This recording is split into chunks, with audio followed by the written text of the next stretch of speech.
श्रोते हो, श्राव्य कथा मराठी या चॅनलवर आपले स्वागत आहे. श्रोते हो, आपण जर आमच्या चॅनलला सबस्क्राईब केलं तर आमच्या चॅनलला फार मोठा उपयोग होईल हे आपण जाणताच.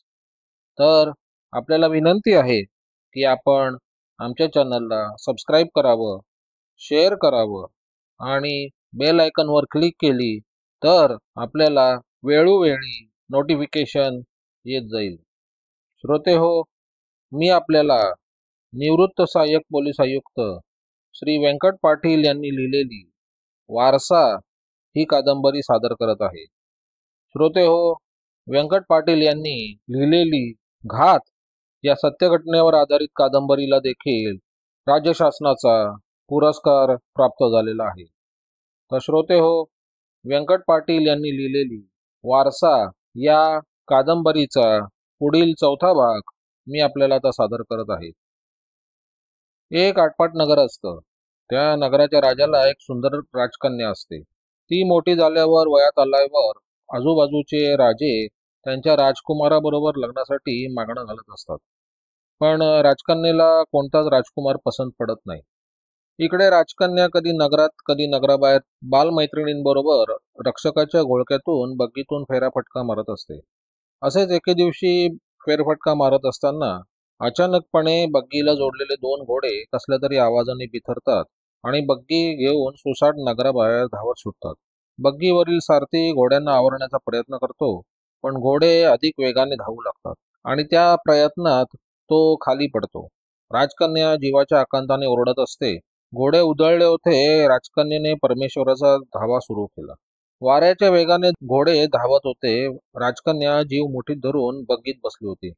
कोणत्या क्षणी बग्गी पलटी होईल आणि आपला कपाळ मोक्ष होतो की काय असं राजकन्येला वाटत होतं. त्याच वेळी एका तरुण घोडेस्वारानं ते दृश्य बघितलं आणि विजेच्या वेगानं घोड्यावर टांग मारून बग्गीचा पाठलाग सुरू केला. काही अंतरावर तो बग्गीच्या जवळ येण्याचा प्रयत्न करत होता, पण बग्गीचे घोडे वेगाने पळत होते. आता घोडेस्वार इरेला पेटला होता. त्यानं घोड्याला पुन्हा टाच मारली आणि घोडा तो बग्गी बरोबर पळवत होता. 1-2 मैल अंतर कसोशीने पाठलाग करून त्यानं एका क्षणी बग्गीच्या एका घोड्याजवळ घोड्याच्या तोंडाला लगामाला हात घातला आणि आपला घोडा सोडून दिला. तो घोडेस्वार आता घोड्याची लगाम दोन्ही हाताने ओढून बग्गी थांबवण्याचा प्रयत्न करत असताना त्याचे दोन्ही पाय जमिनीवर घासून पायाला जखम झाली होती. त्यानं आपलं सर्वस्व पणाला लावून त्या बिथरलेल्या घोड्यांना आवरलं होतं. बग्गी थांबली. त्यानं बग्गीतील राजकन्येला खाली उतरण्याचा इशारा केला. राजकन्येनं झटकन बग्गीतून खाली उडी मारून घोडेस्वाराला हात जोडून आभार मानले. दोन्ही घोड्यांना धावून धावून धाप लागली होती. त्यांच्या तोंडातून फेस गळत होता. घोडेस्वारानं घोड्यांना बग्गीसह एका झाडाला बांधून ठेवलं. राजकन्येला तो निहाळून म्हणाला, तुम्ही कुठले आणि कोण आहात, आणि तुम्ही एकट्याच या बग्गीत कशा काय? हे बोलत असताना त्या घोडेस्वाराची नजर राजकन्येच्या चेहऱ्यावरून हलत नव्हती. राजकन्या घाबरत म्हणाली, मी या बाजूला आटपाट नगरच्या राज्याची कन्या आहे. नगरीच्या बाहेर फेरफटका मारत असताना अचानक घोडे बिथरले आणि धावत सुटले. त्यांना थांबवण्याच्या प्रयत्नात सारथी खाली पडला आणि मी एकटीच बग्गीत राहिले. तुमचे आभार कसे मानू ते कळत नाहीत. परमेश्वरासारखे धावून आलात माझ्या मदतीला. राजकन्येने त्यांना विचारलं, आपण कुठून आलात आणि आपले नाव काय? तो तरुण घोडेस्वार, त्याचे पिळदार भाऊ भरगच्च छाती तरारून फुगली होती. चेहऱ्यावरही त्याचा घाम जमा झाला होता. तो म्हणाला, राजकन्या, मी इथून 200 मैलावर असलेल्या गावात राहतो. माझ्या वडिलांचा घोडे विक्रीचा व्यवसाय आहे. जातीवंत घोडे आम्ही विकत असतो. तो बोलत होता आणि ती ऐकत होती. राजकन्येला तो म्हणाला, चला, मी तुम्हाला तुमच्या नगरापर्यंत सोडतो. त्यावर राजकन्या म्हणाली, नको, मी एकटी जाईन किंवा नगरातून सेवक येतील मला शोधत. घोडेस्वारानं त्या राजकन्येच्या बोलण्याकडे दुर्लक्ष करत म्हणाला, चला, मी तुम्हाला सोडतो. असं म्हणून तो तिचे बाजूकडे येण्यासाठी चालू लागला. तेवढ्यात राजकन्येनं इशारा केला, थांबा, पुढे येऊ नका. मी एकटी असताना बघून तुम्ही तुमचा विचार बदलू नका. घोडेस्वार आदबीनं जमिनीकडे नजर वळून नम्रपणे म्हणाला, हे राजकन्ये, माझ्याबद्दल वाईट विचार मनात आणू नका. मी जरूर एका गरीब घरातून असेन, पण संस्कृती मला पण कळते. माझ्या आईवडिलांनी माझ्यावर चांगले संस्कार केले आहेत. राजकन्येला अपराधी वाटू लागलं. ज्यानं आपल्याला मदत केली त्याच्यावरती संशय व्यक्त केला होता. तिनं त्याची क्षमा मागितली आणि म्हणाली, हे अनोळखी मित्रा, तुम्ही आज माझे प्राण वाचवले आहेत. तुम्हाला काय बक्षीस पाहिजे ते सांगा, मी तुम्हाला देईन. राजकन्ये, मी बक्षीस मिळवण्यासाठी तुम्हाला वाचवले नाहीत. माझं कर्तव्य होतं. तुम्ही अडचणीत सापडला होतात. त्रिदाक्षिण्य मला चांगलं कळतं. सतत विवेक बुद्धीला स्मरून सांगतो, माझा तुम्हाला वाचवण्याचा शुद्ध हेतू होता. असं म्हणून तो स्वतःच्या घोड्याजवळ गेला. त्यानं घोड्याच्या कपाळावरून पाठीवरून हात फिरवत म्हणाला, हा जातीवंत घोडा आहे, फार विश्वासू आहे. राजकन्या थोडीफार सावध झाली होती. नगराकडे मान वळवून कोण पाठीमागून येतंय की नाही याचा मागोवा घेत होती. तेवढ्यात दुरून धुळीचे लोट दिसू लागले. ती नगराकडे बघत म्हणाली, बहुतेक सेवक येत असे. बोला, तुम्हाला काय बक्षीस देऊ? तो तरुण घोडेस्वार विचारत होता काय मागावीला. देव आज जणू त्याची परीक्षा घेत होता. समोर एका नगराची राजकन्या होती आणि तिनं त्याला बक्षिसाचा प्रस्ताव ठेवला होता. त्याची विचारधारा घोड्याच्या खिंकळण्यानं तुटली. समोर 2-3 घोडेस्वार येऊन थांबले. त्यांनी खाली उतरून राजकन्याला मुजरा करत म्हणाले, राजकन्या, आपण सुखरूप आहात ना? काय झालं, आपण एवढ्या दूर एकट्या कशा काय आलात? राजकन्येनं सांगितलेली हकीकत सेवकांना सांगून त्या म्हणाल्या, या वाटसरूनं माझं प्राण वाचवले आहेत. त्यांना बक्षीस देणं हे आपल्या राज्याचा रिवाज आहे. सेवकांनी पुन्हा मजुरा करून म्हणाले, होय राजकन्या, बक्षीस तर दिले पाहिजे आणि हा वाटसरू त्याला पात्र आहे. त्या सेवकांपैकी एकानं वाटसरूला विचारलं, बोलावं आपण, आपले आमच्यावर उपकार आहेत. तो तरुण राजकन्याच्या समोर येत म्हणाला, राजकन्या, आपण बक्षीस काय द्यावं? राजकन्या म्हणाली, बोलावं आपण, सोनं, नाणं, मोहरा, काय पाहिजे ते. राजकन्याचं बोलणं थांबवत तो तरुण राजकन्याच्या नजरेला भिडवत म्हणाला, राजकन्या, मी आपला हात मागतोय, द्याल का? मगाचपासून उभे असलेले सेवक त्या तरुणाकडे सरसावले. त्याच्या गळ्याला दोघांनी तलवारी लावत म्हणाले, हिम्मत कशी झाली तुझी? तू कोण, कुठला? एक साधा माणूस आणि राजकन्याला मागणी घालतोस? त्यावेळी एका सेवकाने कोणताही मागचा पुढचा विचार न करता लाकडी दंडुका त्या तरुणाच्या कपाळावर रागाने मारला. तो त्याच्या कपाळावर लागून तो तरुण खाली कोसळला, बेशुद्ध झाला. उपकाराची फेड अशी केली होती सेवकांनी. राजकन्येला वाईट वाटलं. असं का केलं म्हणून त्यांच्यावर दरडावली. पण सेवक राजाचे होते. त्यांनी राजकन्येला बग्गीत बसवून नगरात घेऊन गेले. तो तरुण घोडेस्वार तिथेच पडला होता. थोड्या वेळानं तो शुद्धीवर आला. आजूबाजूला कोणीच नव्हतं, पण त्याचा इमानी घोडा त्याच्या बाजूला उभा होता. तो घोडेस्वार उठून बसला. त्याचं डोकं ठणकत होतं. त्यांनी कपाळाला हात लावला. त्याला थोडंसं रक्त हाताला लागलं. त्याच्या घोड्याच्या खोगीराजवळ अडकवलेल्या भांड्यातलं पाणी प्यायल्यावर त्याला थोडं बरं वाटलं. आता त्या घोडेस्वारानं पुढचा प्रवास सुरू केला. त्याच्या इच्छित स्थळापर्यंत पोहोचला. ज्या ठिकाणी पोहोचला त्या नगरीच्या राजदरबारात काम उरकून तो पुढच्या प्रवासाला निघाला. जाताना वाटेत जंगल, डोंगर, दर्या पार करत असताना पावसाचा मोसम सुरू झाला होता. तो घोडेस्वार मजल दर मजल करत प्रवास करत होता. एका ठिकाणी त्याला नदी आडवी आली. नदीच्या पात्रावर असलेल्या साकवावरनं तो जाऊ लागला. साकवाच्या पुलावरून जाताना नदीतील पाण्याकडे त्याचे नजर गेली तर डोळे गरगर फिरत होते. नदीच्या पात्रातून वेगानं पाणी वाहत होतं. तो घोड्याला पकडून हळूहळू पुलावरून सरकत होता. तसं त्या घोड्याला पकडण्याच्या प्रयत्नात घोडा आणि तरुण डोळ्याची पापणी लावण्याच्या आत नदीत पडले आणि पुराच्या पाण्याबरोबर वाहत चालले. घोडा त्याच्या हातातून सुटला आणि घोडा एकीकडे आणि दुसरीकडे तो वाहत सुटला. जीवाच्या आकांतानं त्याने पोहून बाहेर जाण्याचा प्रयत्न केला, पण त्याला यश आलं नाही. काही वेळातच तो बेशुद्ध झाला. शुद्धीवर आला, डोळे उघडले. आपण कुठे आहोत त्याने बघण्याचा प्रयत्न केला. एका बाजूला असलेल्या माणसानं त्याचा हात हातात घेऊन नाडी तपासली. शरीरातील ताप कमी झाला होता. त्यानं कपाळाची कापडाची पट्टी काढली. कपाळावर व डोक्यावर फक्त जखम होती. दोन्ही जखमेला दवा लावला व तो तरुण शुद्धीवर येऊन त्यानं विचारलं, कोण तुम्ही? मी कोण, कुठला आहे, इथे कसा आलो? त्याचं बोलणं सुरू असताना एक बहारदार व्यक्तिमत्व असलेला, राजवस्त्र परिधान केलेला, त्याच्या वागण्या बोलण्यातून तो कोणत्या तरी नगरीचा राजा वाटत होता. तो पलंगाजवळ येऊन वैद्यांना म्हणाला, वैद्य, कशी आहे याची तब्येत आता? तो कुठला आहे, नाव गाव काही कळलं का? वैद्य अदबीनं उठला आणि म्हणाला, त्याला काही आठवत नाही. पाहूया 1-2 दिवस. दवा पाणी करतो. काही माहिती मिळते का बघतो महाराज. लक्ष द्या, त्याच्यावर उपचारात हयगय करू नका. वैद्याला सूचना देत त्यांनी सेवकांना बजावलं, व्यवस्थित लक्ष ठेवा. आपल्या नगरीत एक अनोळखी मेहमान आहे. त्याला काही कमी पडू देऊ नका. असं सांगून ते निघून गेले. डोळे उघडून तो चारी बाजूला बारकाईने बघत होता. प्रत्येक माणसाला न्याहाळत होता.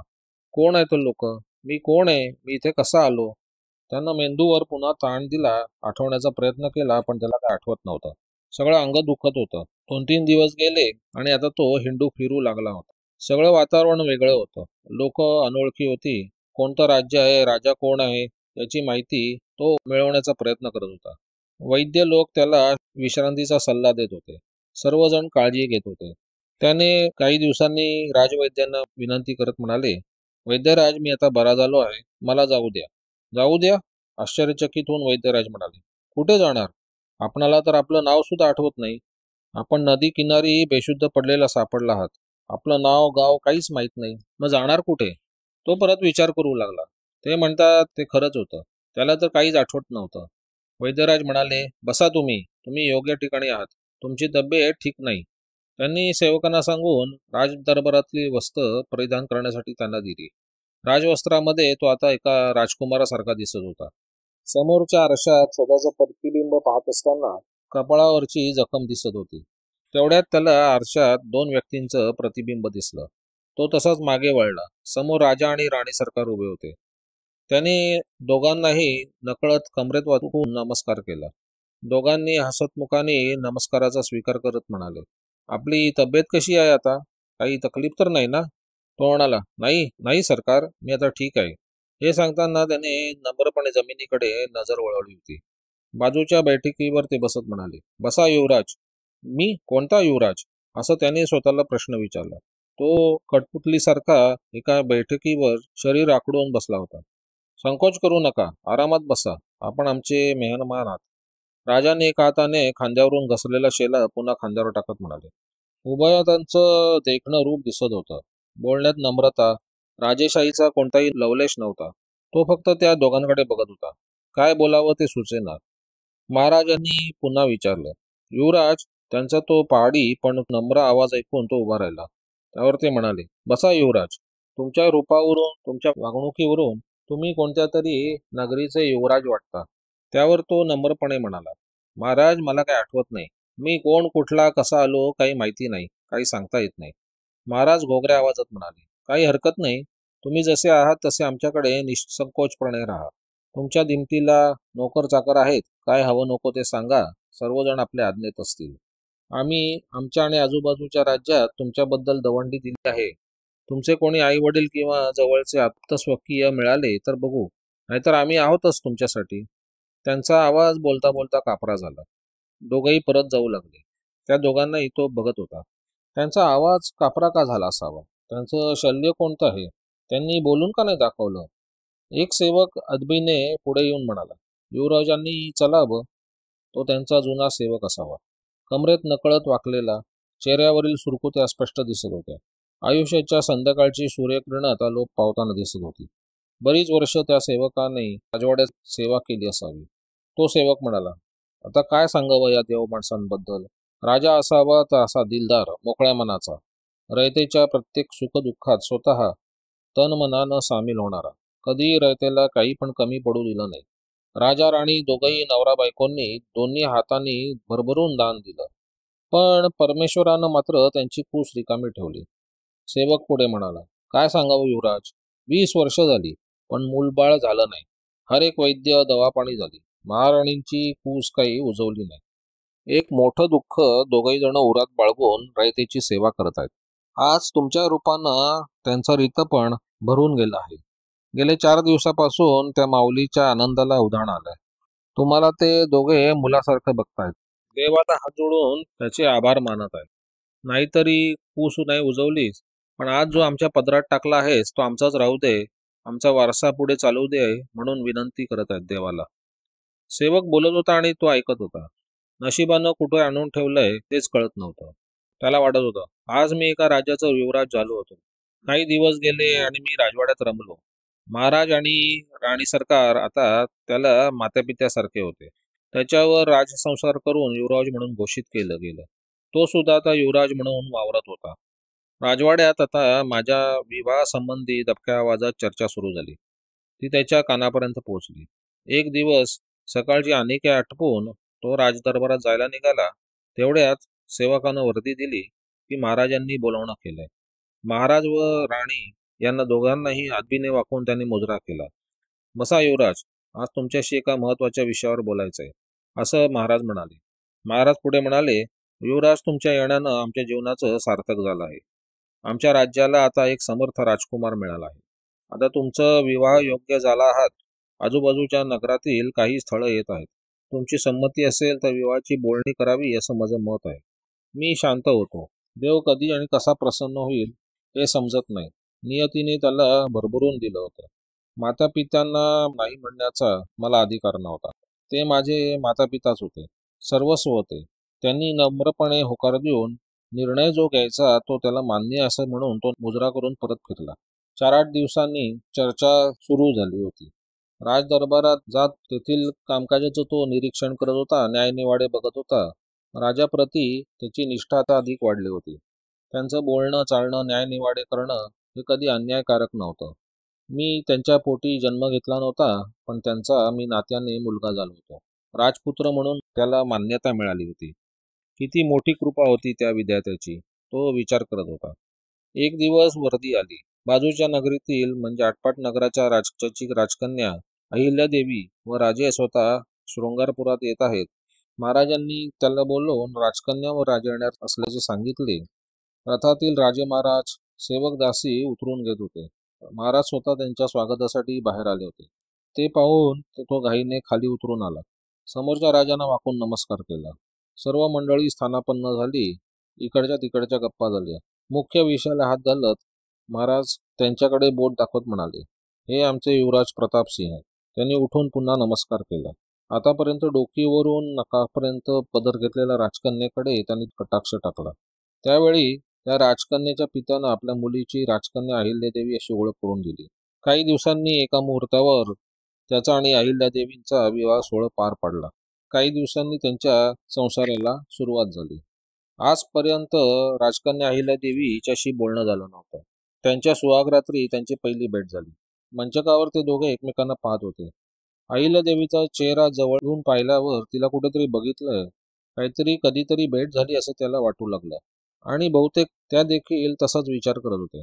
राजकन्येनं त्याच्या कपाळाकडे पाहत विचारलं, युवराज, तुमच्या कपाळावरची जुनी माराची निशाणी दिसते. कसली आहे ती? कसली जखम आहे? त्याला काही ते आठवत नव्हतं.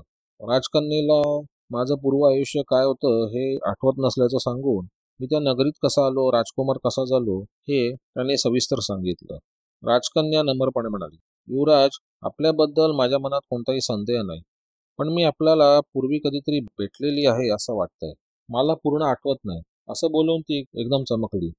त्याला पण काही आठवत नव्हतं. राजकन्या म्हणाली, युवराज, मला थोडं आठवत आहे.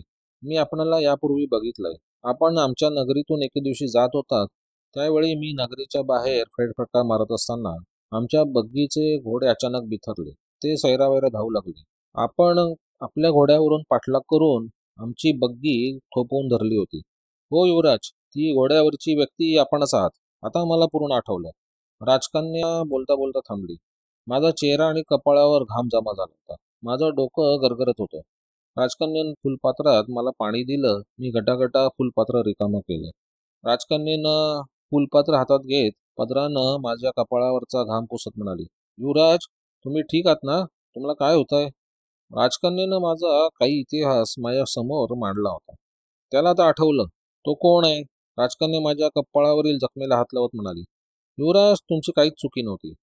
पण आमच्या सेवकांनी आताताईपणा केला आणि कसलाही मागचा पुढचा विचार न करता कपाळावर लाकडी दांडुक्याने मारलं.